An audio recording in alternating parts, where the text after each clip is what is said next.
Արդեն շուրջ մեկ ամիս է շարունակվում են քննարկումները խորհրդային հայտնի պետական գործիչ Անաստաս Միկոյանի արձանը Երևանում տեղադրելու հարցի շուրջ։ Երևանի ավագանու ապրիլի 30-ի նիստում կայացած որոշման համաձայն արձանը պետք է կանգնեցվի Երևանի Իսահակյան Կորյուն փողոցների միջանկյալ պուրակում։ Արձանի տեղադրումը քաղաքական նպատակներ ունի, սակայն այն դեռ հստակեցված չէ, ասում է քանդակագործ Սահակ Պողոսյանը։ Նրա խոսքով, եթե հարցը դիտարկեն քաղաքական տեսանկյունից, ապա այնինչ կապված է սովետական ժամանակաշրջանի վերակենդանացման և վերաիմաստավորման հետ սարսափելի է։ 60 միլիոն մարդ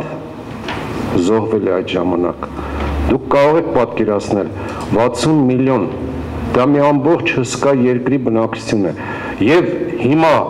արդարացնել ինչ որ ձևով դա առնվազն անպատկառություն է եւ այդ զոհերի հիշատակին եւ հաջորդ սերունդների երիտասարդների երազանքին։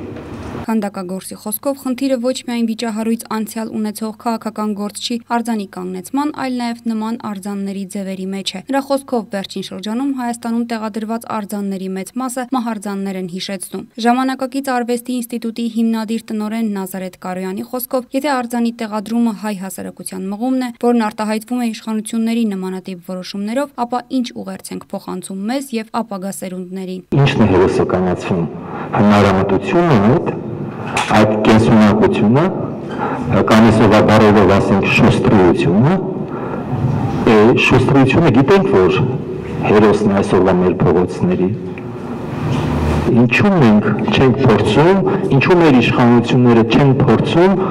հերոսականացնել բաներ, որ պակասում են իսկապես մեր հասարակությանը։ Պատմաբան Արայիկ Հարությունյանը մարդ է, ում սերունդները ժամանակին կրել են Միկոյանի վարած քաղաքականության դաժանությունը։ Նրա խոսքով իր նախնիները գնդակահարվել են 1937 թվականին։ Անդրադառնալով Միկոյանի թոռան Երևանի ավագանուն ուղղված շնորհակալական նամակին, պատմաբանը կոչ է անում դադարեցնել նմանատիպ հայտարարությունները։ Արխիվում արխիվի ղեկավարը ասել է, որ կան բազմաթիվ փաստաթղթեր, որոնց տակ կա Միկոյանի ստորագրությունը եւ Միկոյանը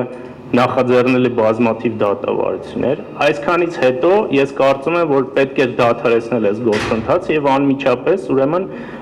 այդ որոշումը, որ ավագանն ընդունել, չեղյալ հայտարարվեր։ Վերջերս հրապարակվեց նաեւ մի տեսանյութ, որտեղ Միկոյանը հերոսացնում է ուրեմն հայտնի NKVD-ի ղեկավար Եժովին, իսկ Եժովը այդ գնդակահարությունների հիմնական պարագլուխներից մեկն էր, նրա օրոք մոտ 800,000 մարդ գնդակահարվել է։ Նկարչուհի Զարուհի Մուրադյանը համոզված է, որ Միկոյանի արձանի տեղադրումը բարոյական քայլ չի լինի այն սերունդների նկատմամբ, ովքեր ապրել են բոլշևիկյան վախի մթնոլորտը։ Նա համոզված է, Անաստաս Միկոյանի արձանի տեղադրումը սկիզբ կդնի նախկինում գոյություն ունեցող վախի մթնոլորտի շարունակությանը։